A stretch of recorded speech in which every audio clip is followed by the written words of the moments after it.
C'est un véritable séisme qui a secoué la planète football ce lundi. Après 36 ans à la tête de l'Olympique Lyonnais, Jean-Michel Aulas n'est officiellement plus le président de l'OL. Retour sur les 3 décennies de règne qui ont changé l'histoire de l'OL au sein du football français, dans le journal de Made in Foot.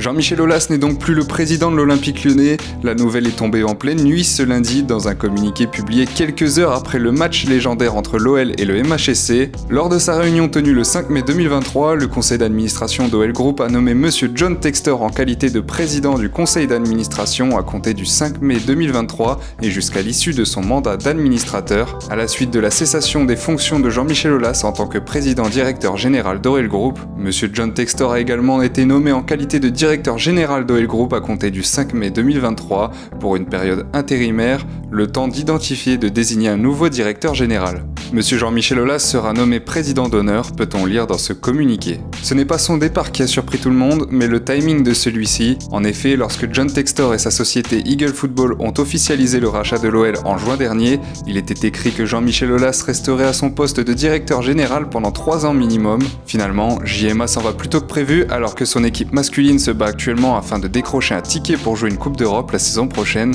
Selon l'équipe, ce départ prématuré aurait été causé par de fortes divergences entre les deux hommes d'affaires.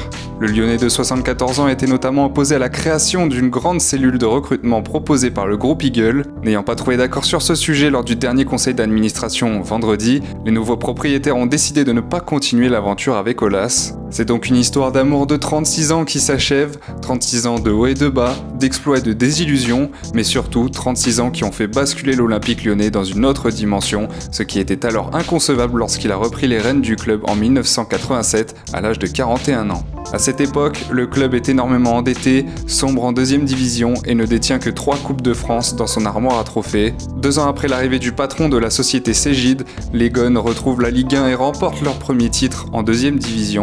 En 1991, l'OL retrouve la Coupe d'Europe 16 ans après sa dernière participation. Puis arrivent les années 2000 où les Rodaniens vont tutoyer les sommets en remportant 7 titres de champion de France consécutifs entre 2002 et 2008, 6 trophées des champions entre 2002 et 2007, une Coupe de France en 2008 et une Coupe de la Ligue en 2001. Sur la scène européenne, l'OL n'a remporté aucun titre mais a su faire honneur au football français à travers de beaux parcours. En Ligue des Champions, ils ont notamment atteint les quarts de finale à 3 reprises en 2004, 2005 et 2006 et le dernier carré à 2 reprises en 2010 et en 2020. En Ligue Europa, les Gones sont passés très proches de s'offrir un premier sacre continental en 2017, mais ont échoué de peu en demi-finale contre l'Ajax. En plus d'avoir redoré ce blason frappé du lion, Jean-Michel Aulas a aussi révolutionné le football féminin en bâtissant la plus grande équipe possible à partir de 2004.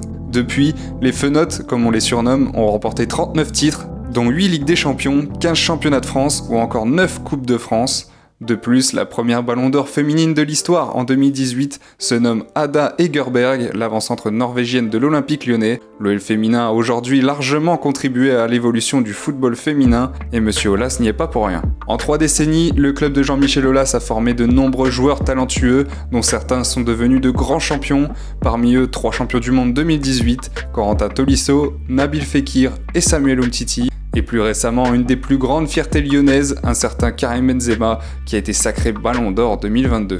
Puis des noms comme Sidney Govou, Ludovic Joly, Hugo Lloris, Alexandre Lacazette ou encore Bradley Barcola et Ryan Cherki sont sortis de l'académie olympienne. Aujourd'hui, le centre de formation de l'Olympique Lyonnais est reconnu comme le meilleur en la matière dans l'Hexagone et un des plus grands de la planète. En plus de sa formation, JMA a réussi à faire venir de nombreux joueurs en France, comme Sonny Anderson, qui jouait à l'époque au FC Barcelone, Juninho, Edmilson, Johan Gourcuff ou encore Memphis Depay pour les plus jeunes.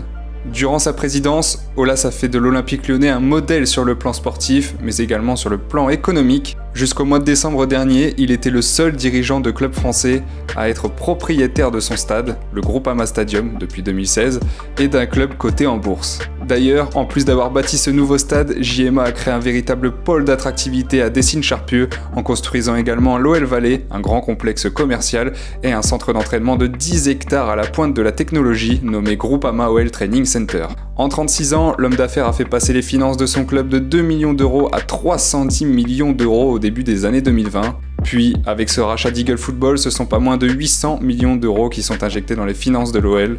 Preuve que l'empreinte laissée dans le football français par le désormais président d'honneur rhodanien est énorme, une pluie d'hommages s'est abattue sur les réseaux sociaux ce lundi, préfet pour Karim Benzema, une lettre magnifique de la part de Sinegovou et une story Instagram d'Aten Ben Arfa qui a indigné tout le monde. Tu ne vas pas manquer au football, au revoir, a écrit le joueur formé à l'OL.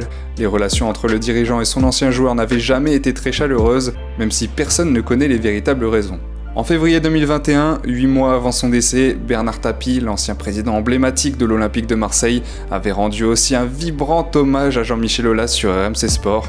Des mots du boss qui avaient ému le natif de l'Arbrel. Il sait faire ce qu'il faut dans le football, c'est-à-dire je suis le patron, et je suis le patron parce que je paye, et je donne une distance de pouvoir à ceux que j'ai choisis, mais en leur disant des règles simples.